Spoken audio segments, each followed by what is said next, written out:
ಅಗ್ದಿ ಸರಳ ವಿಧಾನದಾಗ ಹಿಂಗ ಒಂದ್ಸಲ ರಾಗಿ ಉಂಡಿ ಮಾಡಿ ನೋಡ್ರಿ. ಸಣ್ಣವ್ರು ಹಿಡ್ಕೊಂಡು ದೊಡ್ಡೋರ್ ತನ ಎಲ್ಲಾರ್ಗೂ ಗ್ಯಾರಂಟಿ ಲೈಕ್ ಆಗ್ತೈತಿ.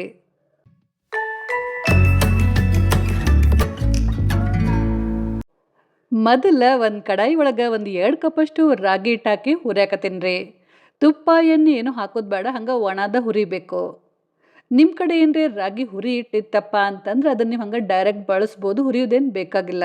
ಮೀಡಿಯಂ ಉರಿ ಒಳಗ ಕೈ ಬಿಡ್ಲಾರ್ದ ಒಂದ್ 4-5 ನಿಮಿಷ ಚಲೋ ತೆಂಗ್ ಹುರಿದ ಮ್ಯಾಲೆ ಹಿಟ್ಟಿನ ಕಲರ್ ಚೇಂಜ್ ಆಗುತ್ತೆ. ಮತ್ತೆ ಗಮ್ ಅಂತೇಳಿ ಹುರಿದಿದ್ ಪರಿಮಳ ಬರಕ್ ಶುರು ಆಗತ್ತೆ. ಅಂದ್ರ ಅವಾಗ ನಮ್ ರಾಗಿ ಹಿಟ್ಟು ಚಲೋ ತೆಂಗ್ ಹುರಿದೈತಂತ ಹೇಳಿ ಅರ್ಥ. ಇದನ್ನ ಒಂದು ಅಗಲನ್ ಪಾತ್ರೆಯೊಳಗೆ ಹಾಕ್ರಿ. ಆಮೇಲೆ ಕಡಾಯಿ ಒಳಗ ಒಂದು ಅರ್ಧ ಕಪ್ಪಷ್ಟು ಗೋಧಿ ಹಿಟ್ಟು ಹಾಕಿ ಹುರ್ಯಾಕತ್ತೀನ್ರಿ. ಇದನ್ನು ಅದೇ ಥರ ಒಣದ ಹುರಿಬೇಕು, ಅಂದ್ರೆ ಡ್ರೈನ ಹುರಿಬೇಕು. ತುಪ್ಪ ಎಣ್ಣೆ ಏನು ಹಾಕಬಾರ್ದು. ಬರೀ ನಾವು ರಾಗಿ ಹಿಟ್ಲೆ ಉಂಡೆ ಮಾಡಿದ್ರೆ ಉಂಡೆ ಅಷ್ಟು ಚಲೋ ಆಗೋದಿಲ್ರಿ. ಆಮೇಲೆ ಬೈಂಡಿಂಗ್ನು ಅಷ್ಟು ಸರಿ ಆಗೋದಿಲ್ಲ. ಅದಕ್ಕೆ ಸ್ವಲ್ಪ ನಾವು ಗೋಧಿ ಹಿಟ್ಟು ಬಳಸೋದ್ರಿಂದ ಉಂಡೆ ಭಾಳ ಚಲೋ ಆಗ್ತಾವು. ಗೋಧಿ ಹಿಟ್ಟನ್ನ ಹಿಂಗ ಕೆಂಪಗಾಗೋ ತನ ಹುರಿದ್ಮೇಲೆ ಅದನ್ನ ತೆಗೆದ್ಬಿಟ್ಟು ರಾಗಿ ಹಿಟ್ನಾಗ ಹಾಕಿ ಚಲೋ ತೆಂಗ್ ಮಿಕ್ಸ್ ಮಾಡಿ ಅಗಲಂಗೆ ಹರಡಿ ತಣ್ಣಗಾಗೋ ತನ ಬಿಡಬೇಕು. ಲಕ್ಷ ಇರ್ಲಿ, ರಾಗಿ ಹಿಟ್ಟು ಮತ್ತು ಗೋಧಿ ಹಿಟ್ಟನ್ನ ನಾವು ಎಷ್ಟು ಚಲೋತಂಗೆ ಹುರಿತೀವಿ ನೋಡ್ರಿ, ಉಂಡೆ ಅಷ್ಟು ರುಚಿ ಆಗ್ತಾವು. ನೆಕ್ಸ್ಟ್ ಈಗ ಕಡಾಯಿ ಒಳಗೆ ಒಂದು ಅರ್ಧ ಕಪ್ಪಷ್ಟು ತುರಿದಿದ್ದು ಒಣ ಕೊಬ್ಬರಿ ಹಾಕಿ ಹುರಿಯಾಕತ್ತೀನಿ. ಸಣ್ಣ ಉರಿ ಒಳಗೆ ಕೈ ಬಿಡ್ಲಾರ್ದ ಸರಿಯಾಗಿ ಹುರಿಬೇಕು. ಹಿಂಗೆ ಕೆಂಪಗೆ ಗರಿ ಗರಿ ಆದ್ಮೇಲೆ ಒಂದು ಪ್ಲೇಟ್ನ ತೆಗೆದು ಸೈಡಿಗೆ ಎತ್ತಿಡ್ರಿ. ಆಮೇಲೆ ಕಡಾಯಿ ಒಳಗೆ ಒಂದು 2ರಿಂದ 3 ಟೇಬಲ್ ಸ್ಪೂನಷ್ಟು ತುಪ್ಪ ಹಾಕಿ ಇದ್ರಾಗ ಡ್ರೈ ಫ್ರೂಟ್ಸ್ನ ಫ್ರೈ ಮಾಡ್ಕೋಬೇಕು. ನಾ ಇಲ್ಲೇ ಬಾದಾಮ್, ಗೋಡಂಬಿ ಮತ್ತು ಒಣ ದ್ರಾಕ್ಷಿ ಹಾಕಿ ಫ್ರೈ ಮಾಡಕತ್ತೀನಿ ರೀ. ಕಪ್ಪು ಮತ್ತು ಕೆಂಪು 2 ಥರದ ದ್ರಾಕ್ಷಿ ನಾನಿಲ್ಲೇ ಉಪಯೋಗಿಸೀನಿ. ನೀವು ಯಾವ್ದಾರು ಒಂದು ಹಾಕಿದ್ರೂ ನಡಿತೈತಿ. ಈ ಕಡೆ ಮೊದಲೇನ ಹುರಿದಿಟ್ಟಿರ್ತೀವಲ್ರಿ ರಾಗಿ ಹಿಟ್ಟು ಮತ್ತು ಗೋಧಿ ಹಿಟ್ಟು ಎರಡೂ ಪೂರ್ತಿ ತಣ್ಣಗಾಗ್ಯಾವು. ಒಂದ್ಸಲ ಇವನ್ನ ಕೈಲಿ ಹಿಂಗೆ ತಿಕ್ಕೊಂತ ಸರಿಯಾಗಿ ಮಿಕ್ಸ್ ಮಾಡಬೇಕು. ಆಮೇಲೆ ಇದ್ರಾಗ ಸ್ವಲ್ಪ ಯಾಲಕ್ಕಿ ಪುಡಿ, ಚಿಟಕಿ ಉಪ್ಪು, ಫ್ರೈ ಮಾಡಿದಂಥ ಡ್ರೈ ಫ್ರೂಟ್ಸ್ ಮತ್ತು ಹುರಿದಿಟ್ಟಿದ್ದು ಒಣ ಕೊಬ್ಬರಿ ಇತ್ತಲ್ರಿ ಅದನ್ನು ಹಾಕಿ ಎಲ್ಲ ಸಾಮಗ್ರಿನ ಒಂದ್ಸಲ ಸರಿಯಾಗಿ ಮಿಕ್ಸ್ ಮಾಡಬೇಕು.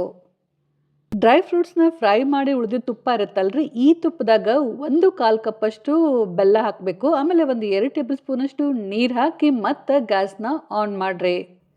ಇದು ಆರ್ಗ್ಯಾನಿಕ್ ಬೆಲ್ಲ, ಇದ್ರಾಗೇನು ಕಸ ಕಡ್ಡಿ ಏನೂ ಇಲ್ಲರಿ. ಇದು ಬೆಲ್ಲ ಭಾಳ ಚಲೋ ಐತಿ. ಹಾಗಾಗಿ ಇದನ್ನು ಏನು ಸೋಸಂಗಿಲ್ಲ, ಸೋಸೋ ಅವಶ್ಯಕತೆ ಇಲ್ಲ. ಹೈ ಫ್ಲೇಮ್ನಾಗ ಬೆಲ್ಲ ಕರಗೋತನ ಮಿಕ್ಸ್ ಮಾಡ್ಕೊಂಡು ತಿರ್ಕೋಂತ ಇರಬೇಕು. ಹಿಂಗೆ ಬೆಲ್ಲ ಎಲ್ಲ ಪೂರ್ತಿ ಕರಗಿ ಸ್ವಲ್ಪ ಅಂಟಂಟಾದ್ರೆ ಸಾಕು, ಗ್ಯಾಸ್ನ ಬಂದ್ ಮಾಡಿರಿ. ಈಗ ಈ ಬೆಲ್ಲದ ಪಾಕನ ಹಿಟ್ಟಿನಾಗ ಹಾಕಿ ಮಿಕ್ಸ್ ಮಾಡಬೇಕು. ಈ ಎಲ್ಲ ಪಾಕನ ಒಮ್ಮೆ ಹಾಕಬಾರ್ದು, ಸ್ವಲ್ಪ ಸ್ವಲ್ಪ ಪಾಕ ಹಾಕೋಂತ ಮಿಕ್ಸ್ ಮಾಡ್ಕೋಂತ ಹೋಗಬೇಕು. ಬೇಕಂದ್ರೆ ಈಗ ನೀವು ಬೆಲ್ಲನ ಸೋಸ್ಕೋಬೋದು. ಅಕಸ್ಮಾತ್ ನೀವು ತೊಗೊಂಡಿದ್ದ ಬೆಲ್ಲ ಸರಿ ಇರಲಿಲ್ಲ, ಕಸ ಕಡ್ಡಿ ಇತ್ತಪ್ಪ ಅಂತಂದ್ರೆ ಈ ಸ್ಟೇಜ್ನಾಗ ನೀವು ಬೆಲ್ಲನ ಸೋಸ್ಬಿಟ್ಟು ಹಿಟ್ಟಿನಾಗ ಹಾಕಿ ಮಿಕ್ಸ್ ಮಾಡ್ಕೋಬೋದು. ಎಲ್ಲ ಪಾಕ ಹಾಕಿದ್ಮೇಲೆ ಒಂದು 2ರಿಂದ 3 ಚಮಚದಷ್ಟು ತುಪ್ಪನ ಕರಗಿಸಿ ಹಾಕಿ ಚಲೋ ತಂಗಿ ಅಂಗೈಲೇ ಒತ್ತಿ ಇದನ್ನ ನಾದಬೇಕು. ಹಿಟ್ಟಂಗೆ ನಾದ್ತೀವಲ್ರಿ ಹಂಗೆ ಅದನ್ನು ನಾದಬೇಕು.